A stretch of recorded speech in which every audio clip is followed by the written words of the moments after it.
Scott "Razor" Robertson has made an unexpected shift in his stance on the All Blacks eligibility rules. Just last year, he was vocal about how outdated the policy was, arguing that it no longer fit the modern game. Before he officially stepped into the head coach role, and even after completing his first full season, Razor maintained that the 70-test cap rule was too rigid. He believed it left out deserving players who could have reached that milestone if not for injuries, and he felt the All Blacks coach should have more influence in deciding sabbaticals, rather than relying on fixed numbers. Please subscribe this channel to support us. Razor also suggested a more flexible approach for players heading to Japan. He used Richie Mo'unga as an example, arguing it would have made more sense to let him play 2 consecutive seasons overseas while remaining eligible, provided he was committed to a long-term New Zealand rugby contract.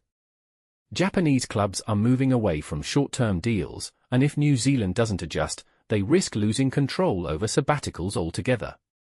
One player at the center of this debate is Sam Cane. At 33, Cane has signed a 3-year deal with Suntory in Japan, but Razor still sees value in him, not just for his performance, but for his leadership, mentoring, and embodiment of All Blacks culture.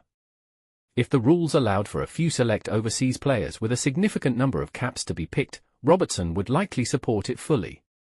He sees that this kind of flexibility wouldn't damage local rugby or block rising stars. It would actually strengthen the team during World Cup cycles and tight international windows. While it's clear Razor still believes the policy needs modernizing, there's also the sense that he's now towing the NZ Rugby party line.